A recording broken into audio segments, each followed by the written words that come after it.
یہ کہانی ایک ایسے خوفناک ویلن کی ہے جس نے 13 سال تک اپنے جرموں کو جنگل کے بیچ ایک چھوٹے سے گھر میں چھپائے رکھا اور جس نے لوگوں کے دلوں پر دہشت انگیز اثر چھوڑا۔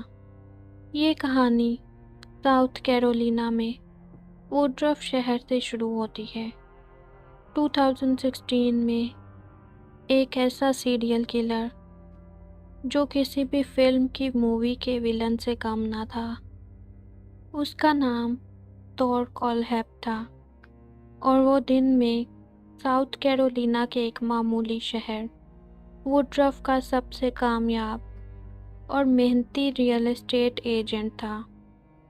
لیکن رات میں یا پھر جب اس کے شکار اس کے جال میں پھنس جاتے تو وہ ایک جوکر کی طرح دہشت پھیلانے والا ایک ایسا شکاری بن جاتا جو اپنے وکٹمز کی زندگی سے کھیلتا تھا۔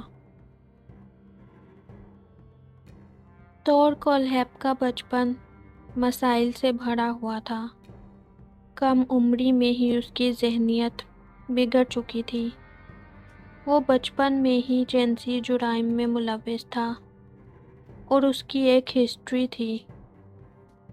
یہی وہ وجہ تھی کہ اس کے اندر ایک گہرا نفرت اور کنٹرول کا جذبہ پیدا ہو چکا تھا۔ اپنی ناکامیوں اور ناکامی کے احساس کو چھپانے کے لیے اس نے دنیا بھر میں ایک کامیاب اور شریف آدمی کا ماسک پہن لیا۔ یہ ماسک ہی اس کا سب سے بڑا ہتھیار تھا۔ اس ماسک کے پیچھے وہ لوگوں پر کنٹرول حاصل کر کے ان کی زندگی سے کھیل کر خود کو طاقتور محسوس کرتا تھا۔ اپنے جرموں کو 13 سال تک چھپائے رکھنا اور پولیس کو 13 سال تک چکمہ دینا اس کے لیے ایک ذہنی کھیل تھا۔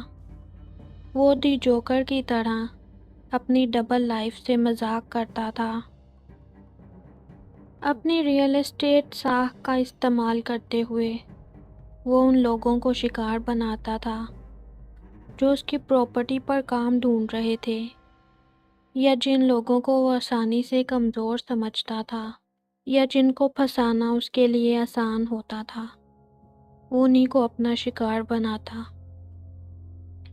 اس نے ووڈرف شہر میں ایک گہرے گھنے جنگل میں ایک پراپرٹی خرید رکھی تھی۔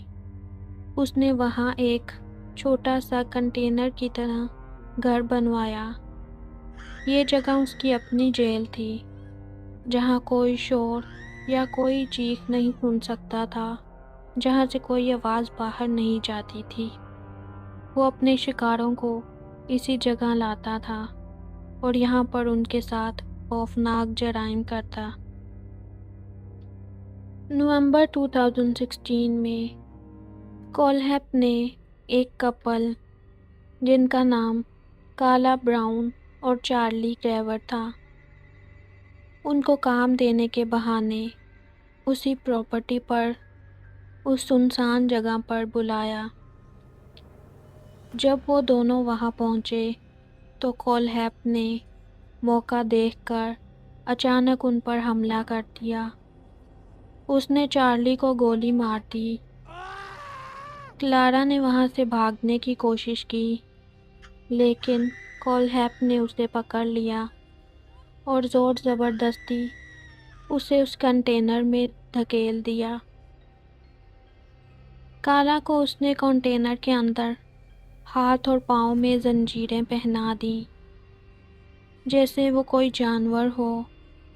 کولہیپ اسے غیر انسانی طریقے سے رکھتا اور وقت وقت پر اس کے پاس آتا اور اسے یاد دلاتا رہتا کہ وہ اب اس کی ملکیت ہے۔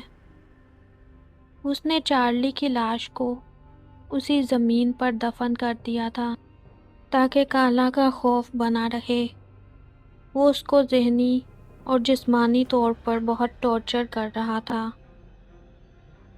کولہیپ نے اس دوران چارلی کے فون سے کالا کے دوستوں کو میسیجز اور عجیب پوسٹس بھیجی۔ جن سے ان کو لگے کہ یہ دونوں بھاگ گئے ہیں۔ پہلے تو ان کو دوستوں کو یہ سب بہت عجیب لگا، لیکن انہوں نے مذاق سمجھ کر یہ نظر انداز کر دیا اور اس پر دھیان نہیں دیا۔ جب کارلا براؤنی اور چارلی کریور کئی دن تک واپس نہیں آئے تو ان کے دوستوں اور گھر والوں کو ان کی فکر ہوئی۔ جب ان سے کوئی رابطہ نہ ہو پایا اور وہ ان کو ڈھونڈ نہ پائی تو انہوں نے پولیس میں رپورٹ درج کروائی۔ پولیس نے ان کے سارے سوشل میڈیا اکاؤنٹس اور ان کے فون کی انویسٹیگیشن کی۔ پولیس نے چارلی کے فون کے GPS کی مدد لی اور اس جگہ کا پتہ لگایا۔ پولیس نے کولہیپ کی اس پراپرٹی کو گھیر لیا۔ جب وہ وہاں پہنچے تو وہاں کولہیپ موجود نہیں تھا اور کنٹینر کے باہر سے ایک تالا لگا ہوا تھا۔ جب پولیس وہ تالا توڑ کر کنٹینر کے اندر گئی تو کارلا براؤنی کو بہت ہی زخمی حالت میں زنجیروں میں بندھا ہوا پایا۔ کلارا پولیس کو دیکھ کر چیخ اٹھی اور اس نے پہلا جملہ کہا کہ چارلی مر چکا ہے اور اس نے 4 لوگوں کو اور بھی قتل کیا ہے۔ کارلا کی حالت بہت بگڑ چکی تھی اور اس کو فوراً ہاسپٹل میں لے جایا گیا۔ وہ بچ گئی تھی، یہ ایک بہت بڑی بات تھی کیونکہ اس کی حالت اس وقت بہت خراب تھی۔ پولیس نے وہاں کولہیپ کا انتظار کیا اور جب وہ وہاں آیا تو اس کو گرفتار کر لیا گیا۔ جب کولہیپ کو گرفتار کر کے لایا گیا تو اس نے اپنے جرموں سے پردہ اٹھایا۔ اس نے بتایا کہ 2003 میں اس نے ایک موٹر سائیکل شاپ پر بھی 4 لوگوں کو قتل کیا تھا جن کو پولیس ڈھونڈ نہیں پائی تھی۔ اس نے یہ سب ایک وحشیانہ مسکراہٹ میں ہنستے ہوئے بتایا۔ کولہیپ نے پولیس کو ایک میپ دکھایا جس پر اس کے قاتلوں کی نشان اور ان کی انفارمیشن تھی۔ اس نے کہا کہ وہ جانتا تھا کہ پولیس کبھی ان قاتلوں کو ڈھونڈ نہیں پائے گی اور وہ بے رحمی سے ان کا قتل کرتا رہا۔ کولہیپ نے اپنے سارے جرم قبول کر لیے اور عمر قید کی سزا ہو گئی۔ اس کا عام آدمی کا ماسک اتر چکا تھا اور اصلی دہشت جس نے 13 سالوں تک ساؤتھ کیرولینا کی زمین پر قدم رکھے اور وہاں پر جرائم کیے، وہ جیل کی سلاخوں کے پیچھے چلی گئی تھی۔ یہ کہانی ساؤتھ کیرولینا کی ریئل لائف ڈرامہ پاپ اور ایک ایسے ویلن کی ہے جو جوکر کی طرح رنگ برنگے لباس نہیں پہنتا تھا بلکہ ایک سوٹ پہن کر لوگوں کے درمیان رہتا تھا۔ اس کا اصلی چہرہ ایک چھپے ہوئے کنٹینر میں قید کارلا براؤن کی آواز سے سامنے آیا۔